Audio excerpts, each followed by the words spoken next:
Assalamualaikum. This is lecture number 8 from chapter number 2 biological molecule, and today the one of the most crucial topic for discussion is carbohydrate. This is the first lecture on carbohydrate and technically the lecture number 8 from the chapter number 2. तो बेटा देखिए carbohydrate जो है लफ्ज़ ये निकला है basically इसको बेटा हम कहते हैं हाइड्रेटेड कार्बन। कार्बोहाइड्रेट्स को क्या हम नाम देते हैं? हाइड्रेटेड कार्बन का नाम भी देते हैं। तो आप लोग पहले ये समझिए कि हम इसको हाइड्रेटेड कार्बन क्यों कहते हैं। बेटा इसके दो कारण हैं। पहला कारण समझिए, उसके बाद मैं दूसरा भी बताऊंगा आपको। तो हाइड्रेटेड कार्बन में जो पहला लफ्ज़ बेटा वो है हाइड्रेटेड। हाइड्रेटेड लफ्ज़ निकला है हाइड्रो से, और हाइड्रो का मतलब क्या होता है? Water. The word hydrated is right from the hydro and hydro means that water. बेटा अब हम चलते हैं डायरेक्टली तौर पर इस कॉन्सेप्ट को अंडरस्टैंड करने के लिए हमें डायरेक्टली जो रुख करना पड़ेगा, वो जाना पड़ेगा हमें फोटोसिंथेसिस की तरफ। फोटोसिंथेसिस की तरफ फोटोसिंथेसिस बेसिकली आपको मिलेगी चैप्टर नंबर 11 बायोएनर्जेटिक्स के अंदर। बेटा जब पहली बार फोटोसिंथेसिस से स्टडी की गई ना, आपको पता है कि फोटोसिंथेसिस में क्या होता है? कार्बन डाइऑक्साइड के मॉलिक्यूल होते हैं, साथ में बेटा किसके मॉलिक्यूल होते हैं? वाटर के मॉलिक्यूल होते हैं। तो कार्बन डाइऑक्साइड जब वाटर के मॉलिक्यूल के साथ कंबाइन करती है तो उसके नतीजे में हमारे पास क्या बनता है बेटा? ग्लूकोज C6H12 और O6 के साथ बेटा क्या बनेगा? प्रोडक्ट के ऊपर ऑक्सीजन और भी बेटा एक चीज बनती है दैट इज द वाटर। बच्चे जो है वाटर स्किप करते हैं, लेकिन ये चीज आपको याद रखनी है कि वाटर भी बनता है ऐसा बाय प्रोडक्ट के तौर पर। अब यहाँ पे देखिए बेटा साइंटिस्ट को लगता था ये देखें ये आपके पास जो C6H12 जो O6 है बेटा ये असल में क्या है? ग्लूकोज। और सबसे सिंपल कार्बोहाइड्रेट जो होता है उसका नाम भी क्या होता है? ग्लूकोज होता है। समझ आ गई बात? तो बेटा पता क्या है, साइंटिस्ट को लगता था कि जब कार्बोहाइड्रेट बनते हैं, कार्बोहाइड्रेट्स बनते हैं उस वक्त क्या होता है? अब देखिए कार्बोहाइड्रेट बने उसमें 3 एलिमेंटल आपके पास एलिमेंट्स आ गए हैं, उसमें बाउंड करते हैं कार्बन, हाइड्रोजन और ऑक्सीजन। उनको लगता था बेटा कि इस कार्बोहाइड्रेट के अंदर जो हाइड्रोजन और ऑक्सीजन है, बेटा ये असल में कहाँ से आते हैं? वाटर से। और बेटा जो ऑक्सीजन है जो कार्बन है सॉरी वो कार्बन बेटा कहाँ से आता है? कार्बन डाइऑक्साइड से। और यहाँ पे जो ऑक्सीजन होता है बेटा ये ऑक्सीजन असल में क्या बना देते हैं बाद में जाके? Molecular oxygen. ये बहुत से समझिए जरा।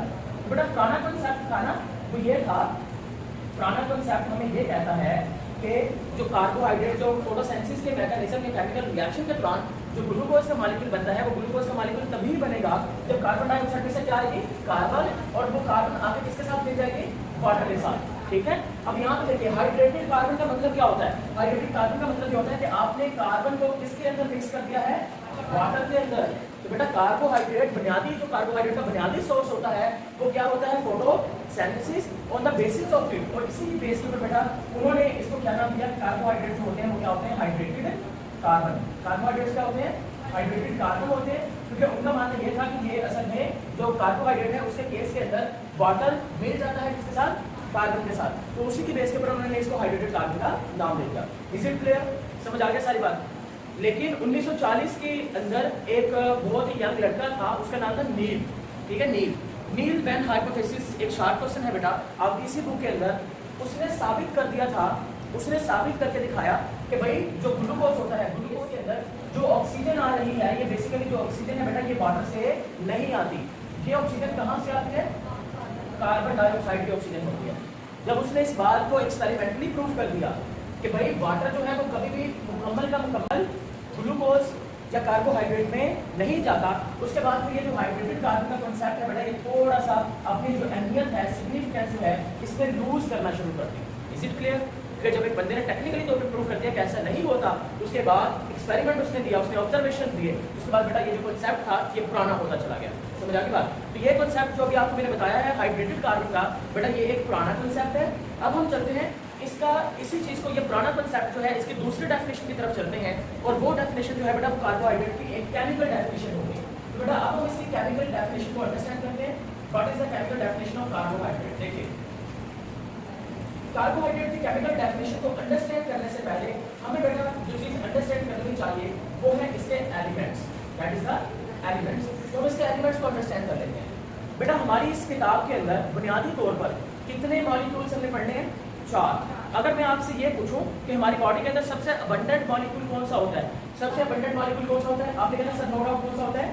वाटर। लेकिन बेटा ये तो इनऑर्गेनिक मॉलिक्यूल हो गया। लेकिन अगर मैं आपसे ये पूछूं कि हमारी बॉडी के अंदर अबंडेंट ऑर्गेनिक मॉलिक्यूल कौन सा होता है? हमारी बॉडी के अंदर अबंडेंट ऑर्गेनिक मॉलिक्यूल कौन सा होता है? तो फिर बेटा आप क्या बोलेंगे? प्रोटीन। और इनऑर्गेनिक के केस के अंदर कौन सा होगा? अब बेटा जरा इनका एलिमेंट, इनके एलिमेंट्स के बारे में डिस्कस कर लेते हैं कि इनके अंदर कौन कौन से एलिमेंट्स पाए जाते हैं। तो एलिमेंट्स यहाँ पे लिख रहा हूँ, elements in organic molecule. Organic molecule के अंदर जो एलिमेंट्स हैं उनके बारे में हमने बातचीत करनी है।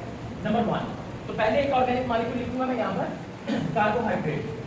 बेटा दूसरे नंबर के ऊपर हमारे पास क्या आ जाएंगे, फैट्स, यानी कि जिसको हम नाम देते हैं लिपिड्स का। अब देखिए बेटा अगर हम कार्बोहाइड्रेट की बात करें तो कार्बोहाइड्रेट जो है वो बुनियादी तौर पर 3 एलिमेंट्स के मिलने से बनता है। नंबर 1 आपने कहना है carbon, number 2 hydrogen and number 3 oxygen. Carbon, hydrogen and oxygen. अब बेटा अगर लिपिड्स की बात करें तो लिपिड्स भी 3 से मिलकर बनता है। Number 1 is carbon, number 2 is hydrogen and number 3 is oxygen. Number 3 is oxygen. अब ये के बाद मान लीजिए आपको एक मॉलिक्यूल दिया जाता है, उसके अंदर कार्बन, हाइड्रोजन और ऑक्सीजन तीनों एलिमेंट पाए जाते हैं, और मैं आपसे पूछता हूँ कि मुझे बताइए ये मॉलिक्यूल कौन सा है, क्या ये कार्बोहाइड्रेट है, क्या ये लिपिड है, ये क्या है, क्या आप बता पाएंगे? आप डेफिनेटली बता पाएंगे क्योंकि इन दोनों में एक फर्क है। वो फर्क समझ लीजिए, उसके बाद आप बता पाएंगे, बिल्कुल बता पाएंगे। देखिए जब भी हम बात करेंगे कार्बन, हाइड्रोजन और ऑक्सीजन की, जो कि बेटा कार्बोहाइड्रेट के केस में पाया जाता है, इनमें खास रेशो पाई जाती है। आप याद रखिएगा कि कार्बोहाइड्रेट के केस के अंदर अगर वो कंपाउंड जो है वो कार्बोहाइड्रेट हुआ तो बेटा हाइड्रोजन और ऑक्सीजन का जो रेशो होगा वो हमेशा वही होगा जो कि बेटा आपको कहाँ पे देखने को मिलता है, वाटर के रेशो के अंदर। अगर हम पानी के मॉलिक्यूल की बात करते हैं तो पानी के मॉलिक्यूल में हाइड्रोजन का बेटा रेशो क्या होता है 2 और ऑक्सीजन का रेशो क्या होता है 1। ये चीज आपने याद रखनी है कि बेटा कार्बोहाइड्रेट को हाइड्रेटेड कार्बन कहने की एक और वजह भी थी, और वो वजह क्या थी? क्योंकि वैज्ञानिक लोगों का मानना था, उनका मानना ये था कि जब हम कार्बोहाइड्रेट के बारे में बात करते हैं तो कार्बोहाइड्रेट के केस के अंदर जो हाइड्रोजन और ऑक्सीजन की रेशो होती है वो वही रेशो होती है जो कि किसके अंदर हमें देखने को मिलती है, वाटर के अंदर देखने को मिलती है। इसे क्लियर? मैं यहाँ पे बना के दिखाता हूँ ग्लूकोज। अब देखिए ग्लूकोज आ गया C6H12O6। अब जरा इसकी रेशो चेक कर लीजिएगा। अगर मैं कार्बन देखो बेटा 6, 12 और 6, इसको हम सिंपलीफाई करें तो क्या आएगा 1:2:1। अब यहाँ पे देखिए जो हाइड्रोजन और आपके पास है ऑक्सीजन, क्या इसकी रेशो सेम ही है जो कि वाटर की है ना? और फिर एक और इंपॉर्टेंट चीज नोट करिए, आपको नजर नहीं आ रहा है यहाँ बेटा एक और इंपॉर्टेंट चीज, वो ये है कि बेटा वाटर जो है, अब देखिए यहाँ पर कार्बन 1 है तो आपको ये लग नहीं रहा कि जो कार्बोहाइड्रेट है वो असल में क्या है, कार्बन मिला पानी, यानी कि हाइड्रेटेड कार्बन हो गए, हाइड्रेटेड कार्बन। समझा गई बात?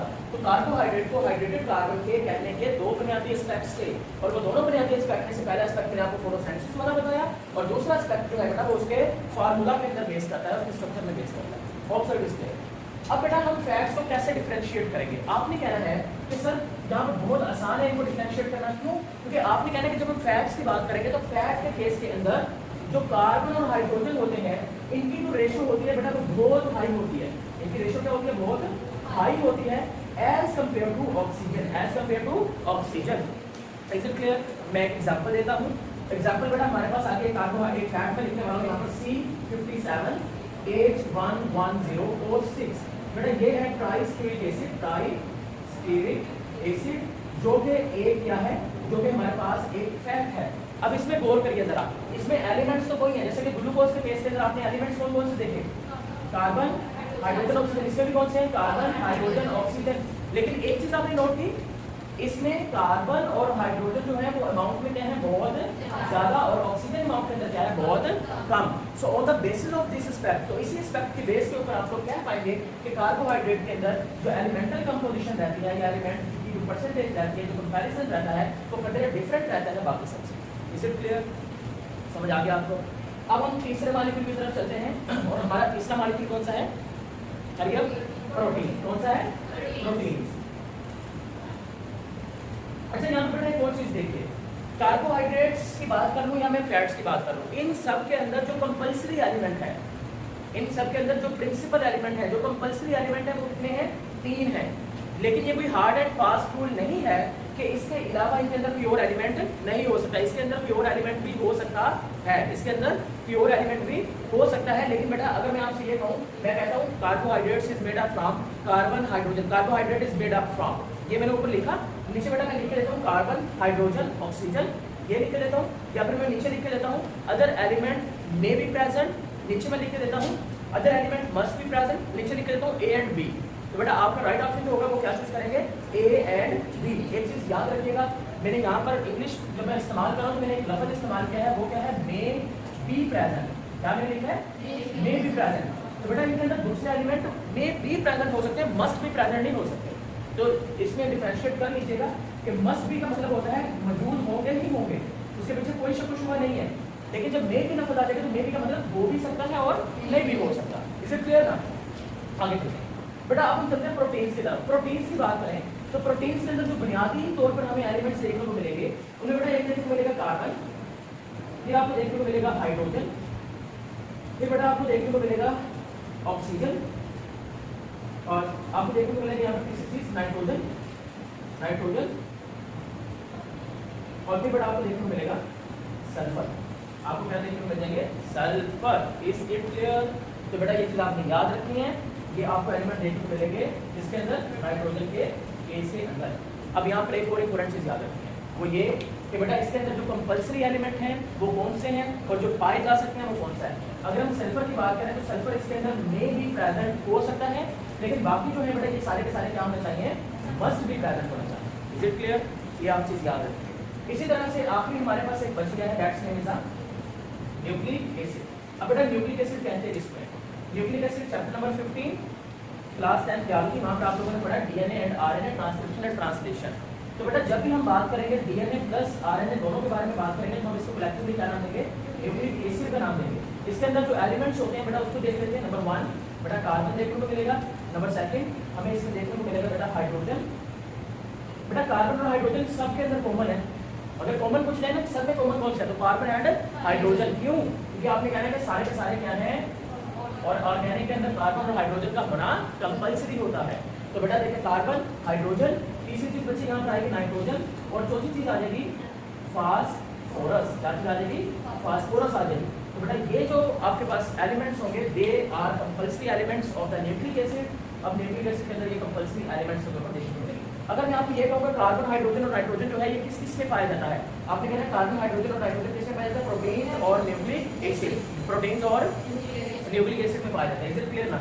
और अगर साथ में फास्फोरस ऐड कर दूंगा तो वो न्यूक्लिक एसिड सिर्फ बन जाएगा, अगर सल्फर ऐड कर दूंगा तो वो सिर्फ प्रोटीन्स बन जाएगा। Is it clear? चलिए अब हम चलते हैं इधर बैक अपने इसी चीज को लेके, उसकी केमिकल डेफिनेशन को लेके। बेटा देखें स्टार्टिंग के ऊपर जब ये बिहेवियर देखा गया ना ग्लूकोज का, ये ग्लूकोज के अंदर जो हाइड्रोजन और ऑक्सीजन है उसकी रेशियो वही होती है जो कि रेशियो किसमें पाई जाती है, वाटर के अंदर। तो इसको एक डेफिनेशन दी गई। अब वो डेफिनेशन क्या थी? डेफिनेशन ये कहा गया कि carbohydrate is made up of carbon, hydrogen and oxygen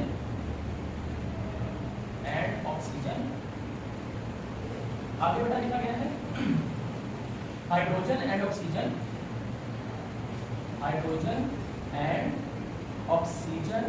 are present in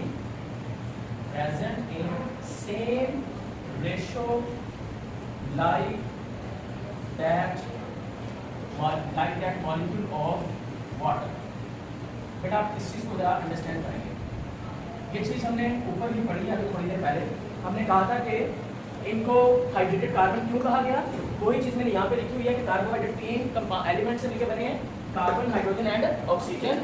इसमें हाइड्रोजन और ऑक्सीजन की रेशियो वही होती है जो कि किसके अंदर देखने को मिलती है, वाटर। क्या ये चीज़ यहाँ पे लिखी गई है? अब बेटा इस डेफिनेशन को या इस कॉन्सेप्ट को गलत करने की वजह क्या बनी?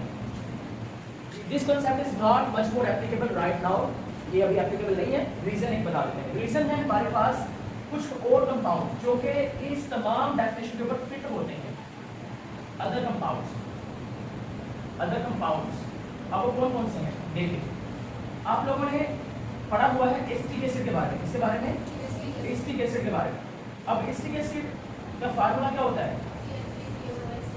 CH3CH4O2। सही है। अब तीसरा है हमारे पास दूसरा जो मॉलिक्यूल डेट है लैक्टिक एसिड C3H6O3। अब ये क्या बात की गौर से देखते जरा। अब यहाँ पर हम बात कर रहे हैं एसिटिक एसिड की, लैक्टिक एसिड की। इसका फार्मूला चेक करिए। इसके फार्मूला में क्या आपको हाइड्रोजन और ऑक्सीजन उसी रेशियो में नहीं मिल रहा जैसे कि पानी के अंदर होता है? चेक करिए जरा गौर से। अगर मैं इसको सॉर्ट आउट करता हूँ, मान लीजिए इसको मैं सॉर्ट आउट कर लेता हूँ, तो बेटा मेरे पास क्या मिलेगा, CH2O है ना, ये देखिए इसको सॉर्ट आउट करने से क्या मिलेगा, CH2, ये कॉन्सेप्ट गलत हो गया क्योंकि ये तो कार्बोहाइड्रेट है ही। हमने अभी अभी कहा कार्बोहाइड्रेट वो होते हैं जो कार्बन, हाइड्रोजन और ऑक्सीजन से मिलकर बने। यार इसमें भी तो कार्बन, हाइड्रोजन, ऑक्सीजन तीनों है। आगे हमने कहा कि उसमें हाइड्रोजन और ऑक्सीजन की रेशियो वही होनी चाहिए जो किसकी है, वाटर की। इसमें हाइड्रोजन और ऑक्सीजन की रेशियो वही है जो किसकी है। ठीक है बात। क्या ये कंसेप्ट एक्यूरेट होना चाहिए? नहीं होना चाहिए, क्योंकि इसमें lactic acid is an acid, ये एक एसिड है, एसिटिक एसिड भी एसिड है। तो इसका मतलब ये हुआ कि अगर आप इस डेफिनेशन के साथ चलते हैं तो आप अपने कॉन्सेप्ट को गलत करने के कुछ केसेस में जाते हैं।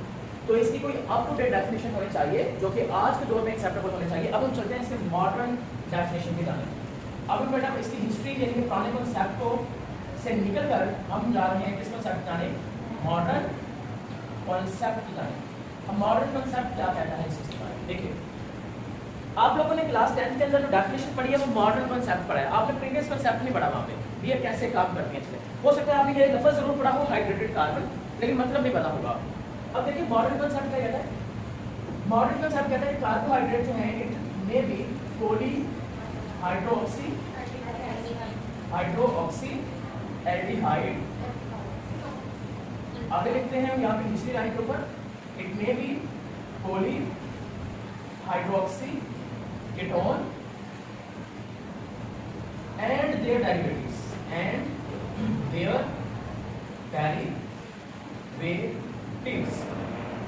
ये देखिए 3 पॉइंट्स के अंदर मैंने लाइन यहाँ पे खत्म किया। अब यहाँ पर इन तीनों पॉइंट को समझना जरूरी है। क्यों? क्योंकि उसने बेटा यहाँ पे एक लफ्ज इस्तेमाल किया है, वो लफ्ज है पॉलीहाइड्रोक्सी। लफ्ज क्या इस्तेमाल हुआ है, क्या बोल रहे हैं उसको बुला रही है। अब इधर देखिए बेटा लफ्ज है पॉलीहाइड्रोक्सी। नॉर्मल तौर पर जनरल सेंस के अंदर पॉली का मतलब क्या होता है, मैनी, बहुत सारे। लेकिन जब हम यहाँ पर पॉली पढ़ेंगे ना तो इसका मतलब मैनी नहीं होगा, इसका मतलब होगा सिर्फ और सिर्फ मोर देन वन। अगर आप लोग याद करें, जब मैं आपको माइक्रोबायोलॉजी और माइक्रोमॉलिक्यूल्स पढ़ा रहा था चैप्टर नंबर 1 में, मैंने आपको दोनों जगह पे बताया था कि माइक्रो का मतलब क्या है, डिफरेंट। आज दोबारा से कह रहा हूँ, यहाँ पर पॉली का मतलब और है। जब आप लोग पॉलीसेक्राइड्स पढ़ेंगे, मोनोसेक्राइड, ओलिगोसेक्राइड, पॉलीसेक्राइड, वहाँ पर पॉली का मतलब ये नहीं होगा।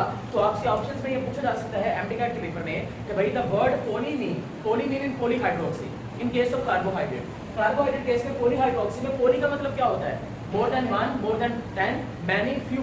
तो आपको पता होना चाहिए इस केस के अंदर इसका मतलब क्या बनेगा, मोर देन वन। बट ये छोटे छोटे पॉइंट्स हैं जो कि आपको डिफरेंशिएट कर देंगे बाकी तमाम स्टूडेंट्स से। यही वो पॉइंट्स हैं जिसकी बेस के ऊपर अब बाकी तमाम से इम्तियाज हासिल करेंगे। देखिए अभी बेटा अब हम चलते हैं जरा इसका स्ट्रक्चर बनाने की तरफ।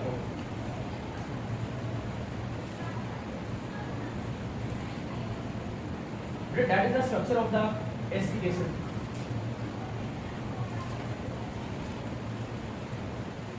यही होता है CH3। आप लोगों ने बेसिकली जो स्ट्रक्चर देखा होगा ये पढ़ दिया हम, CH3COOH है ना।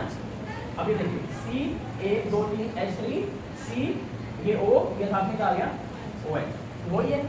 अब ये वाले फार्मूला के मुताबिक ये कार्बोहाइड्रेट होना चाहिए, लेकिन इस फार्मूला के मुताबिक ये कार्बोहाइड्रेट नहीं होगा। देखिए जरा ये फार्मूला कहता क्या है कि उसके अंदर हाइड्रोक्सी क्या होना चाहिए, एक से ज्यादा, और साथ में कौन सा ग्रुप होना चाहिए, एल्डिहाइड।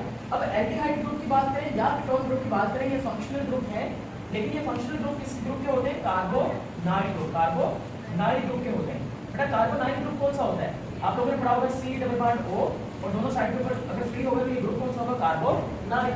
अगर इसकी एक तरफ हाइड्रोजन लगे तो बेटा ये क्या बन जाएगा, एल्डिहाइड बन जाएगा। Is it clear?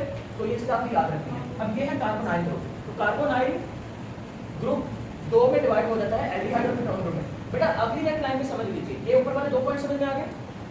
नीचे वाला पॉइंट है पॉलीहाइड्रोक्सी एल्डिहाइड या पॉलीहाइड्रोक्सी कीटोन, या उनके क्या होंगे बेटा, डेरिवेटिव्स। डेरिवेटिव्स का मतलब क्या होता है, डेरिवेटिव का मतलब ये होता है कि मान लीजिए ये हमारे पास है पॉलीहाइड्रोक्सी एल्डिहाइड, अब एक और आ गया। जब बहुत सारे पॉलीहाइड्रोक्सी एल्डिहाइड आपस में मिल जाएंगे तो उनके मिलने से जो आगे कंपाउंड बनेगा उस कंपाउंड को मैं कहूंगा कि पॉलीहाइड्रोक्सी एल्डिहाइड के क्या होते हैं, डेरिवेटिव्स होते हैं। Is it clear? तो उनके मिलने से जो मॉलिक्यूल बनेगा उसको उसका डेरिवेटिव कहेंगे। समझ आ गया? अब यहाँ पे देखिए क्या इस डेफिनेशन के मुताबिक ये इस डेफिनेशन के मुताबिक क्या ये इसमें फिट होता है। देखिए पहली शर्त है पॉलीहाइड्रोक्सी एल्डिहाइड होना चाहिए। पहली बात ये कि इसके अंदर एल्डिहाइड है ही नहीं। इसके अंदर जो फंक्शनल ग्रुप ये देखने को मिल रहा है ना C डबल बॉन्ड O के साथ में OH, this group is a carboxylic group. Very good, एक बच्चा सही बोल रहा है। कौन सा ग्रुप है ये तो कार्बोक्सिलिक ग्रुप है। तो इसका मतलब ये तो पहले फुर्सत में ही टाटा गायब हो गया है ना, तो ये तो खत्म हो गया। इसका मतलब it is not still fit in the definition of the carbohydrate. अब हम ग्लूकोज की तरफ जाकर चेक करते हैं कि ग्लूकोज वाकई में एक होता है कि नहीं। ग्लूकोज का फार्मूला क्या होता है? तो C6 बना के देख लेते हैं, 1 2 3 4 5 एंड 6। अब C डबल बॉन्ड O, इधर एक साइड के ऊपर हमने क्या कर देना है हाइड्रोजन, और दूसरी साइड पर हाइड्रोक्सल। पोजीशन कहाँ पे चेंज करनी है? कार्बन नंबर 3 के ऊपर चेंज कर देंगे, बाकी सेम रखेंगे। बॉन्ड कितने पूरे करेंगे बेटा? 4 कार्बन के। पहले कार्बन के देखें 4 बॉन्ड पूरे नहीं, 2 और 1 3 और 1 4, अब पूरे हो।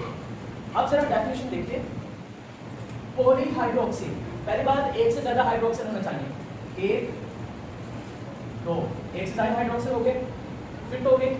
आगे उसने लिखा है ग्रुप कौन सा होना चाहिए? या तो एल्डिहाइड हो या तो क्या हो। अब यहाँ पर फंक्शनल ग्रुप कौन सा है? C डबल बॉन्ड O, एक साइड के ऊपर हाइड्रोजन। कौन सा फंक्शनल ग्रुप है? एल्डिहाइड। कौन सा आ गया? एल्डिहाइड। अब बेटा ये आ गया एल्डिहाइड। याद रखिएगा कि एल्डिहाइड ग्रुप जो होता है ये हमेशा आएगा टर्मिनल कार्बन के ऊपर। इसके ऊपर आएगा टर्मिनल कार्बन, यानी कि टर्मिनल पोजीशन आप कहना है। आपने कहना है कि किस पोजीशन पे आएगा? टर्मिनल पोजीशन पर टर्मिनल कार्बन के साथ अटैच होगा, जो हमेशा एल्डिहाइड होगा। आगे देखें, पॉलीहाइड्रोक्सी एल्डिहाइड आ गया, ये बेटा डेफिनेशन में फिट होगा। बस इतने से बात है। मैंने लिखा यहाँ पर पॉलीहाइड्रोक्सी एल्डिहाइड हो या वो पॉलीहाइड्रोक्सी कीटोन होना चाहिए। मैंने ये लिखा कि पॉलीहाइड्रोक्सी एल्डिहाइड भी हो, एंड भी लिखा मैंने लफ्ज़ और लिखा है, या तो ये हो या तो ये हो या फिर ये हो। समझ आ गई बात? तो इस डेफिनेशन में और इस्तेमाल किया गया, एंड नहीं है। तो on the basis of this perspective, that is the background of the carbohydrate कि किस तरह से राइज हुआ। अब हम कार्बोहाइड्रेट के लाइटरेल मीनिंग्स की तरफ मूव करते हैं कि इसका मीनिंग क्या होता है कार्बोहाइड्रेट्स का। देखिए, कार्बोहाइड्रेट्स की अगर हम मीनिंग की बात करते हैं तो बेटा ये लफ्ज़ जो है ये निकला है सैकराइड से। इसका लफ्ज़, इसको कार्बोहाइड्रेट को हम समटाइम लफ्ज़ का इस्तेमाल करते हैं इसके लिए, सैकराइड्स। अब बेटा इसको सैकराइड्स हम क्यों कहते हैं? सैकराइड लफ्ज़ जो है वो निकला है एक और वर्ड जिसका नाम क्या होता है? सैक्रोन। ये कहाँ से निकला है? सैक्रोन। और सैक्रोन का मतलब क्या होता है? शुगर। सैक्रोन का मतलब क्या होता है? शुगर। अगर बेटा मैं इसके प्राइमरी सोर्स की बात करता हूँ तो कार्बोहाइड्रेट का प्राइमरी सोर्स क्या होता है? तो आप लोग क्या आंसर करेंगे? What is the primary source of carbohydrate? आप कहेंगे the primary source of carbohydrate is the photosynthesis. The photosynthesis. आज के लेक्चर कंक्लूड करते हैं आपके 2-3 पॉइंट के साथ। Number 1, which one is the sweetest carbohydrate? Sweetest carbohydrate, इनमें से सबसे स्वीटेस्ट कार्बोहाइड्रेट कौन सा होता है नेचर के अंदर, कुदरत में? कौन सा होता है? आपने कहना है सबसे मीठा कार्बोहाइड्रेट कौन सा होगा? फ्रक्टोज। कौन सा होता है बेटा? और ये फ्रक्टोज किसमें पाया जाता है? हनी में। समझ में आ गई बात? तो शहद जो है वो दुनिया की सबसे मीठी तरीन चीज़ में से एक है, स्टफ में से एक है, क्योंकि उसके अंदर एक कार्बोहाइड्रेट आपको देखने को मिलेगा जो सबसे मीठा कार्बोहाइड्रेट है, और सबसे मीठे कार्बोहाइड्रेट को आप नाम दे देंगे फ्रक्टोज का नाम दे देंगे। और बेटा आप आज के बाद आप कार्बोहाइड्रेट को अपनी खुराक के अंदर आइडेंटिफाई भी कर पाएंगे। मैं बता देता हूँ, कार्बोहाइड्रेट को आइडेंटिफाई करने का बड़ा आसान तरीका है। कोई भी ऐसी फूड जो आपको मीठी लग रही है, आपने टेक्निकली तौर पर उसको सोच लेना है कि उसके अंदर क्या मौजूद है? कार्बोहाइड्रेट। हम लोग समटाइम जब पानी के अंदर वो कैल्शियम वगैरह, या यहाँ से कैल्शियम भी मिलता है और कुड़ियाँ मिलती हैं, है ना, ORS वगैरह, जब हम उसको पीते हैं तो हमें मीठा मीठा महसूस हो रही होती है ना। उसका रीज़न क्या होता है? उसके अंदर बच्चे कार्बोहाइड्रेट पाया जाता है। अब कोई भी ऐसी मीठी चीज़, जैसे कि आप तरबूज खाते हैं, आप खरबूजा या कोई भी चीज़ ऐसे खाते हैं जो मीठा लगती है आपको, आपने फौरी तौर पे अपने कॉन्सेप्ट माइंड के अंदर लेके आना कि हम तो आज क्लास में पढ़ के आए थे कि इसके अंदर कार्बोहाइड्रेट है। और कोई भी चीज़ जितनी ज़्यादा मीठी होगी वो उसके अंदर जो शुगर होंगे वो उतना ज़्यादा होगा, वो उतना ज़्यादा स्वीट एंड टेस्ट हो जाएगा। Is it clear?